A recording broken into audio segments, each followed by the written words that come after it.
நிறைவா நீங்க தான் முடிக்க போறீங்க. முக்தா இல்ல உங்க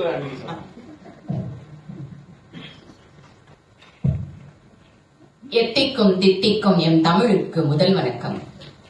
அனைவருக்கும் அணுவின் அன்பான வணக்கம். இந்த நிகழ்ச்சி ஏற்பாடு செய்த பட்டிமன்ற கலைக்கழகம், சிறப்பு விருந்தினர் திரு ராஜசேகர் ஐயா அவர்கள், நடுவர் வடி ஐயா அவர்களுக்கும் மற்றும் பார்வையாளர்கள் அனைவருக்கும் என்னுடைய பணிவான வணக்கத்தை கனிவோடு தெரிவித்துக் கொள்கிறேன். தலைப்பு: நிறைவான வாழ்க்கைக்கு அவசியம் தேவை செயற்கை நுண்ணறிவா இயற்கையோடு கூடிய நூலறிவான்றதான் தலைப்பு. நாங்க செயற்கை நுண்ணறிவுன்னு சொல்றோம். எப்படின்னா, செயற்கை நுண்ணறிவு இந்த காலகட்டத்துக்கு எளிமை, வலிமை, புதுமை, இனிமை. இப்ப நாங்க இயற்கையோடு கூடிய நூலறிவு வேணான்னு சொல்லல. அது எங்களோட எதிரியும் கிடையாது. நாங்களா இயற்கையோட நூலறிவோட படிச்சுதான் வந்தோம். ஆனா இப்ப இன்னைக்கு இருக்க காலகட்டத்துக்கு இந்த சனாகன் சொன்னாங்கல்ல, எந்திர மனிதர்கள் அவங்க இயற்கை மனிதர்கள், எந்திர வாழ்க்கைக்கு எந்திர மனிதர்களாக இருந்தாதானங்க முடியும். அதுதான் நாங்க சொல்றோம். இப்ப இவங்களுக்கு எல்லாம் செயற்கை நுண்ணறிவு அக்கௌண்ட் இல்ல நினைக்கிறீங்க? இவங்க எல்லாம் எடுத்து பாருங்க. இந்த ஏஐயோட அம்பாசிடரே யாரு தெரியுமா? நம்ம சக்தி சகோதரி தான். இவங்க எப்படின்னா, ஆசிரியர்களுக்கு பயிர்வரங்க நடக்கும்ல, அதுல நாம போயிருக்கோம். இவங்க பண்ணது எல்லாமே செயற்கை நுண்ணறிவு வச்சுதான். அதை பார்த்து இன்னும் நான் ஆச்சரியப்பட்டு, ஓ அப்படியா, எப்படி பண்ணீங்க இன்னும் வரைக்கும் கேட்டுட்டு இருக்கேன்னு வச்சுக்கோங்க. இவங்க எல்லாரும் பயன்படுப்பா அவங்களுக்கு கிடைச்ச தலைப்பு அப்படின்னா அவங்க என்ன செய்வாங்க சொல்லுங்க? இந்த சனாகாலும் சரி, கணேசா சொன்னாங்கல்ல ட்ரிப் சேர்க்கிறோன்னு, அதெல்லாம் இப்ப செயற்கை நுண்ணறிவே ஏத்துதுங்க. அப்படி இருக்கப்ப நம்ம என்ன செய்ய முடியும் சொல்லுங்க? செயற்கை நுண்ணறிவு ரோபோ எல்லாமே டாக்டர் இடத்துல பண்ற அறுவை சிகிச்சை எல்லாம் பண்றது வந்தாச்சு. இப்ப நம்ம எப்படி நம்ம இயற்கையோடு கூடியது தேவைப்படுறோம். இங்கேயே உட்காந்துருக்கோம், ஏசி ஆஃப் பண்ணா முடியுமா சொல்லுங்க? அந்த மாதிரி இயற்கையோட வாழ்றதுலாம் காலம் போயே போச்சு. இட்ஸ் கான் அப்படின்ற மாதிரி ஆயிடுச்சு. இப்போ இருந்தாலும் தமிழ் மொழி மாதத்துல இந்த மாணவர்கள் இங்க இவ்வளவு சிறப்பியா பண்ணலாம். அவங்களோட கருத்தை இதுக்கு மேல நான் மறுப்பு சொல்லல. எதுவும் நான் என்னோட கருத்துக்கு போயிடுறேன். செயற்கை நுண்ணறிவு எளிமைன்னு சொன்னேன் இல்லையா? எளிமை எப்படி எளிமையா இருக்கு? நம்ம இப்போ நம்ம மனிதர்களை இது மாற்றவில்லை. ஆனா எப்படி நம்மளை எளிமைப்படுத்திருக்கு அப்படின்னா, நிறைய பேருக்கு எல்லாருக்குமே கவிதை எழுத வராது இல்லையா? சில பேர் நம்ம ஒரு கவிதை படிச்சேன், குன்றுதோல் மங்கையாடும் குழலும் படைப்புன, அது செயற்கை நுண்ணறிவை பயன்படுத்தியே எழுதுன்னு சொன்னாங்க. அதாவது சுத்தமாவே எழுதாம இருக்கிறதுக்கு ஏதோ அதை படிச்சு பயன்படுத்தி எழுதுறாங்கல்ல, அந்த மாதிரியாவது இருக்கட்டும் அப்படின்னுட்டுதான். இப்போ இவங்க எல்லாம் சொல்லுவாங்க, செயற்கை நுண்ணறிவு எல்லாரோட மனிதர்களை மாற்றுகிறது அப்படின்னு. அப்படிலாம் எதுவுமே கிடையாது. அது சுலபமாக தான் செய்து. இப்போ நம்ம ஒருத்தவங்க என்னோட தோழியோட பொண்ணு ஒரு இன்டர்வியூ போனாங்க. அவங்க அம்மா கிட்ட கேட்டாங்க, எப்படிலாம் தயாரிக்கலாம் அப்படின்னு கேட்டாங்க. அவங்க அம்மா அவங்க அப்பா கிட்ட கேட்டு பார்த்தாங்க, அவரும் பிஸின்னு சொல்லிட்டாரு. அவங்க அக்கா கிட்ட கேட்டாங்க, அவரும் பிஸின்னு சொல்லிட்டாங்க. கிட்ட கேட்டாங்க, ஐ எம் ரெடி அப்படின்னு. அது அப்ப அதுகிட்ட தானே போவாங்க எல்லாரும். சரி, இதை விடுங்க. நம்ம கிட்ட போனோன்னு ஒரு ஏழை பணக்காரர் வேறுபாடு கிடையாதுங்க, உயர்ந்த ஒரு தாழ்ந்தார் வேறுபாடு கிடையாது. 24 மணி நேரமும் உங்கள் தேவை எங்கள் சேவை அப்படின்னு யாரு கேட்டாலும் எப்படி கேட்டாலும் கொடுத்துட்டே இருக்கு இல்லையா? அப்ப அது நிறைவான வாழ்க்கைக்கு அவசியமாக தேவைப்படுது இந்த காலகட்டத்துக்கு. இப்போ நீங்க இப்போ யாருக்காட்டு நமக்கு ஏதாவது கல்வி சம்பந்தமா கேட்கிறோம். அப்ப அந்த கல்வித்துறையில இருக்கவங்க கேட்போம். இப்ப விளையாட்டுக்கு சம்பந்தமா ஏதாவது ஒண்ணு தேவைப்படுது, அப்ப விளையாட்டுத்துறையில இருக்கவங்க கேட்போம். ஆனா எல்லாமே கிடைக்கும் ஒரே இடம் அப்படின்னா என்னது? நம்ம ஆல்ரவுண்டரா இருக்கிறது இன்னைக்கு என்னது? ஒரு டிராவல் பிளான் கேட்கிறோம், அப்ப உடனே கொடுக்குது இல்லையா? அந்த மாதிரி இப்போ எல்லா தேவைகளும் ஒரே இடத்துல கிடைக்கிறது செயற்கை நுண்ணறிவு தானே. அப்ப அது நமக்கு நிறைவா தானே இருக்கு. முன்னாடி நம்ம வீட்டுக்கெல்லாம் ஆள் சமைக்கிறதுக்கு கஷ்டப்படுவோம் இல்லையா? இப்ப கொஞ்ச நாள நீங்க வாட்ஸ்அப் ரீல்ஸ்ல பாத்தீங்கன்னா இந்த ரோபோ குக்கிங் வந்திருக்கு. நீங்க எல்லாத்தையும் எடுத்து நமக்கு என்ன தேவையோ அதையெல்லாம் போட்டு ஒரு இடத்துல வச்சிடலாம். அந்த மோட செட் பண்ணிட்டா போதும். இந்தியா ரெசிபி என்ன, இட்டாலியன் ரெசிபி என்ன, எல்லாத்தையும் பண்ணி அப்படியே கொடுக்குதுங்க. சுமையான சமையல சுலபமாக்கி கொடுக்குது இல்லையா? நீங்க ஸ்வெட் ஆன் பண்ண வேணாம், இப்பெல்லாம் ஸ்விட்ச் ஆன் பண்ணா போதும், அப்படியே அழகா உங்களுக்கு தேவையானதை அப்படியே கொடுக்குது. சுவை, மனம், திடம் இது அத்தனை இயற்கையா எப்படி வருமோ அப்படியே வருதுங்க. அப்ப அது நமக்கு சுலபமா தானே இருக்கு. இப்போ முன்னாடி எல்லாம் நாம வந்து ருசியா அப்படியே அதே சுவையோட அப்படியே இருக்கு. நீங்க வந்து பண்ணி பாருங்க ஒரு வாட்டி. இப்ப ரோபோ கிளீனிங் ஒண்ணு வந்துருக்கு இல்லையா. அப்போ முன்னாடி எல்லாம் வந்து எங்க வீட்டுல வந்துட்டு ஏதாவது ஒரு பணிப்பெண்ணை வந்துட்டு நீ வரியாப்பா நீ செய்யுன்னு இல்ல வீட்டுல இருக்கவங்க யாராவது செஞ்சுட்டு இருக்கணும். இப்போ நம்ம ஷெட்யூல் பண்ணி வச்சா போதும், ஷெட்யூல் பண்ண டயத்துல அப்படியே அதை அழகா பண்ணி கொடுக்குது. இந்த மாதிரி கடினமான வேலையை எளிமையாக்கி கொடுக்குதுல, இதெல்லாம் இயற்கையோட பண்ண முடியுமா சொல்லுங்க. சரி இதை விடுங்க, நம்ம கடைக்கு போறோம். கடைக்கு போறப்போ நம்ம வந்து வீட்டுல வந்து ஃப்ரிட்ஜ்ல என்ன இருக்குன்னு தெரியாது. இப்ப ஃப்ரிட்ஜ் ஸ்மார்ட் வாட்சோட கனெக்ட் பண்ணிட்டோம்னு வச்சுக்கோங்க, நீங்க ஃப்ரிட்ஜை திறக்கவே வேணாம், அங்க என்ன ஸ்டாக் இருக்குன்னு அப்படியே சொல்லுவோம். இப்படி இந்த மாதிரி நிறைய வந்து நமக்கு வந்து நமக்கு கொடுக்குது. இது வந்து நமக்கு ஷார்ட்கட் மெத்தட் இல்லைங்க, ஸ்மார்ட் கட் மெத்தட். இப்படி எல்லாரையும் ஸ்மார்ட்டா இருக்குது. இப்போ இயற்கையோடு கூடிய நூலறிவின் பத்தி பேசுறதுக்கே இவங்களுக்கு செயற்கை நுண்ணறிவு தான் தேவைப்படுது. இயற்கையோடு கூடிய நூலறிவு எழுதுறதுக்கும் இப்பெல்லாம் செயற்கை நுண்ணறிவு தான் தேவைப்படுது. இப்ப நம்ம நூலகத்துல இருந்து பேசுறோம், நிறைய இங்கேயுமே செயற்கை நுண்ணறிவை தான் பயன்படுத்துறாங்க. இப்போ முன்னாடி எல்லாம் செய்தி எழுதுறதுக்கு எவ்வளவு நேரம் தேவைப்படும்.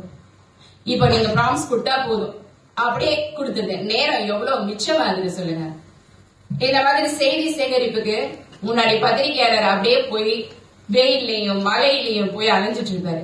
இன்னைக்கு என்ன கூகுள்லயும் ட்விட்டர்லயும் போய் செய்தி சேகரிச்சுட்டு அப்படியே அழகா வந்து கொடுக்குது. உடனே இவங்க எல்லாம் சொல்லுவாங்க, இது திறனை குறைக்கிறது இல்லவா அப்படின்னு. திறனை மேம்படுத்துது இல்லைங்க, உங்களோட நேரம் எவ்வளவு மிச்சமாகுது. அதனாலதான் நான் சொல்றேன், செயற்கை நுண்ணறிவு வந்துட்டு நீங்க இல்லேன்னு சொன்னா கூட அதை பயன்படுத்தாம இப்ப இருக்க முடியுமா. எப்படி கைத்தொலைபேசி கையா மாறி போச்சோ அது மாதிரி செயற்கை நுண்ணறிவு நம்ம வாழ்க்கையில ஒரு அங்கமா வந்துச்சா இல்லையா சொல்லுங்க. இப்போ முன்னாடிலாம் நீங்க தலைப்பு ஒண்ணு எடுக்கணும், தலைப்பு வச்சு யோசிக்கணும். செய்தித்தாளுக்காகட்டும் இல்ல படங்களுக்காகட்டும், ரூம் போட்டு ஏசி ரூம்ல ஒரு 20 நாள் யோசிப்பாங்க. அப்படி யோசிச்சும் வருமா? வரும், ஆனா வராது. அப்படிதான் இருக்கும். ஆனா இப்ப நீங்க தட்டுனீங்கன்னா ஒரு 20 தலைப்பு அப்படியே வந்து கொடுத்துக்கிட்டே இருக்கு. இந்த மாதிரி சிக்கலான விஷயங்களை சிம்பிளா இருக்குது இல்லையா, அதுதான் நாங்க செயற்கை நுண்ணறிவோட இது. இப்ப எப்படி இவ்வளவு நாள் வந்து நம்மளோட வேலைகளை எப்படி சுலபமா எளிமையா ஆக்கிருக்குன்றத பார்த்தோம். இப்ப எப்படி வலிமையா இருக்குன்னு சொல்றாங்க. இப்ப செயற்கை நுண்ணறிவு நம்ம நாட்டோட பலம். சொன்னது யாரு? சிங்கப்பூர் பிரதமர். வரவு செலவு திட்டத்துல தனியா நிதி ஒதுக்கி இருக்காங்க. எதுக்கு? அதை பயன்படுத்துறவங்க அதிகம், 58%. மற்ற நாடுகள்லாம் காட்டிலும் சிங்கப்பூர்ல தான் அதிகமா இருக்கு. இப்படி நம்ம எல்லாரும் ஒத்துப்போம், அதுல நிறைவு இருக்கு, அதனாலதான் பயன்படுத்துறோம். நம்ம எதிரணியில இருக்க 3 பேரை தவிர மித்த எல்லாரும் ஒத்துப்போம்.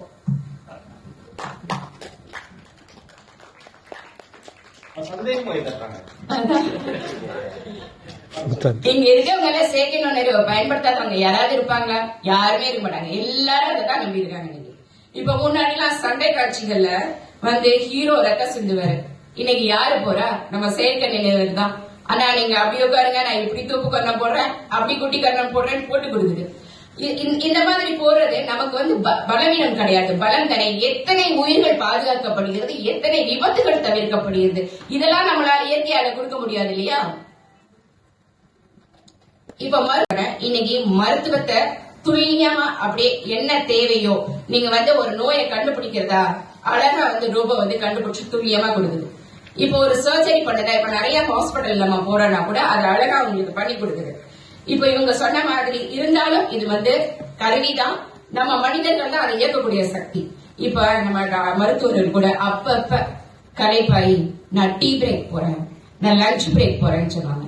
ஆனா நம்ம இருக்காங்கல்ல, அவங்க எந்த பிரேக்கும் போக மாட்டாங்க. நீங்க என்ன டைம் ஷெட்யூல் பண்ணீங்களோ, நீங்க எப்படி ஷெட்யூல் பண்ணீங்களோ அப்படியே பண்ணி கொடுப்பாங்க. ஆனா அந்த மாதிரி இன்னைக்கு அப்டேட் சக்சஸ்ஃபுல் அப்படின்னு சொல்லி எல்லாரும் பண்ணி நிறைய நடக்குது இல்லையா. இப்ப முன்னாடிலாம் நம்ம டாக்டர் எழுதுற பிரிஸ்கிரிப்ஷன் நம்ம யாருக்கும் இப்ப புரியாதுல்ல. இப்பெல்லாம் நீங்க பாத்தீங்கன்னு வச்சுக்கோங்க, இதை தட்டினா அப்படி பிடிஎஃப்ல உங்களுக்கு எப்படி தெரியணுமோ அப்படி துல்லியமா அழகா வந்து கொடுக்குது. இது வந்து உங்களுக்கு நிறைவா இல்லையா சொல்லுங்க. சரியா கொடுக்குது, மனுஷங்களை காட்டிலும் சரியாவே கொடுக்குது. சொல்றாங்க தப்பு தப்பா பிரிஸ்கிரிப்ஷன் கொடுக்குதுன்னு சொல்றாங்க. இல்லையே, டாக்டர் போய் பார்க்கும்போது நாங்க போன டாக்டர்ல அது சரியாதான் கொடுத்தது. ஆமா ஆ.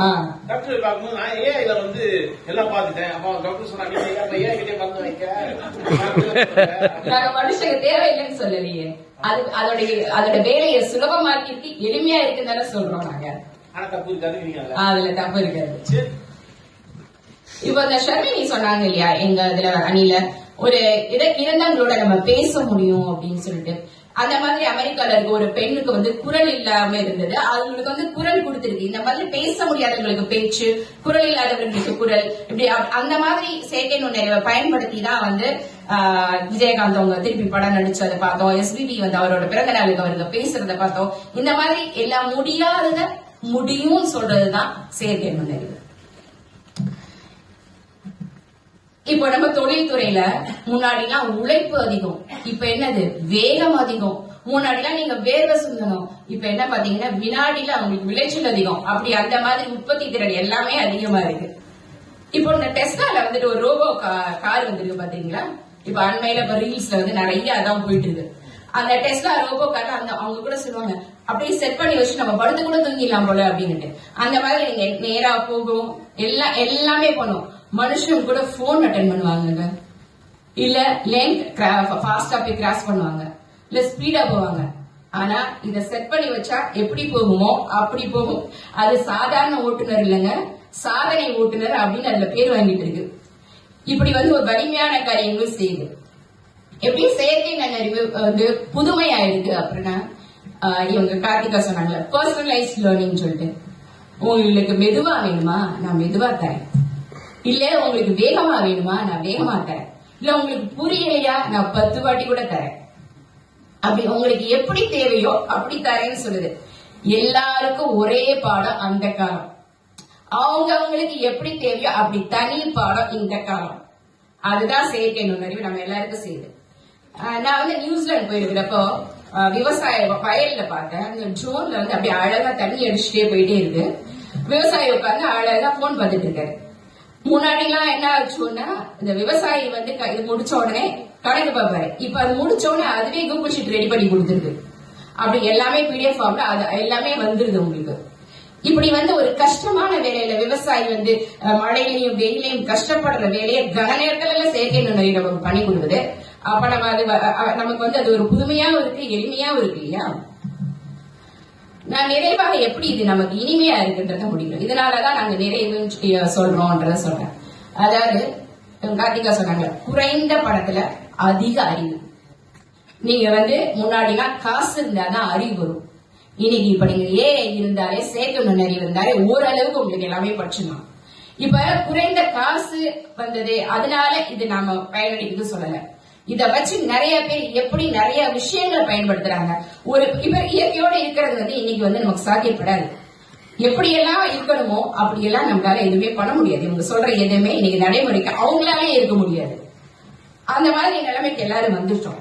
இப்படி இந்த மாதிரி குறைவான செலவுல நிறைவாக நிறைய தர்றதுனால நிறைவான வாழ்க்கைக்கு அவசியம் தேவை. இன்னைக்கு இருக்க காலகட்டத்துக்கு நாங்க எந்திர வாழ்க்கைக்கு இந்த எந்திரங்கள் தேவை, செயற்கை நுண்ணறிவு தேவை என்று கூறி, செயற்கை நுண்ணறிவு தான் என்று கூறி வாய்ப்பு கொடுத்தமைக்கும் வாய்மொழி கேட்டமைக்கும் நன்றி கூறி விடைபெறுகிறேன். நன்றி வணக்கம்.